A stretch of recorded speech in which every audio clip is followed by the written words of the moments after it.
Hey, Hansi. Samani.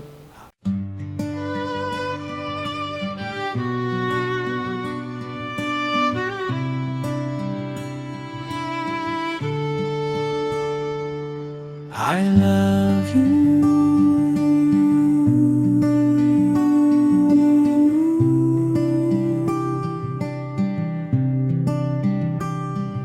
I love you.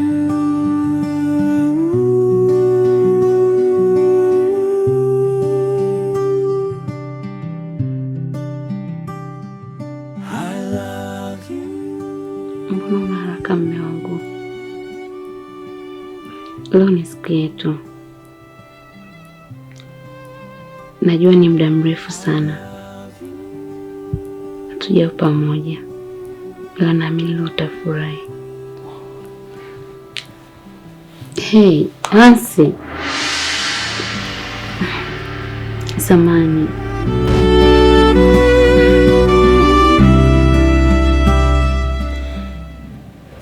Unaweza kuniambia huyu Hansi ni nani? Ni rafiki yangu mume wangu. Ni rafiki yangu toka udogoni. Tumesoma wote. Pia amenizoea sana. Na hakuna chochote kile. Usinifanye mpumbavu. Huyu Hansi kwangu sio mgeni. Mara ya kwanza ulikuwa umelala, nikachukulia ile ni ndoto. Isitoshe mara pili usiku mida ya saa 8 hivi simu yako ikawa inaita, na jina ambalo lilikuwa linaonyeshwa kwenye hiyo simu yako ni jina la Hansi. Je, unaweza kuniambia huyu Hansi ni nani?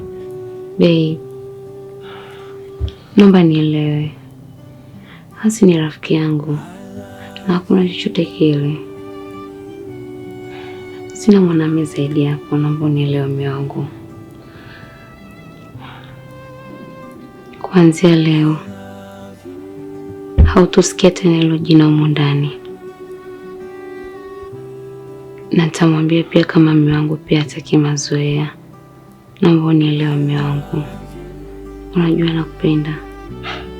Nisikilize, sina cha kukuelewa. Usinione mimi mwanaume mpumbavu sana humu ndani. Yaani mpaka inafikia hatua nagombana na wazazi kwa sababu yako wewe. Sitaki kuamini ule msemo unaosema mwanamke mpumbavu ni yule ambaye anaivunja ndoa yake kwa mikono yake miwili. Kwa hiyo nasikitika sana na wewe kuwa miongoni mwa hao wanawake wapumbavu ambao hajitambui. Yaani na focus na kazi.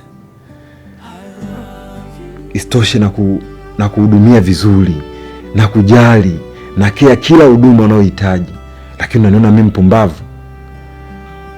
Miki, naomba uniambie, huyu Hansi ni nani?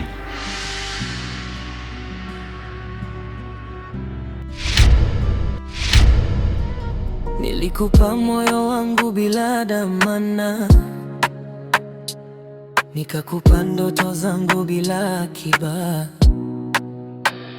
nikava mapenzi kama nguo ya heshima, lakini macho yako yaliona mfuko wangu tupu. Nililala njaa nikikuota, wewe ulilala vizuri kwenye ndoto za mtu mwingine.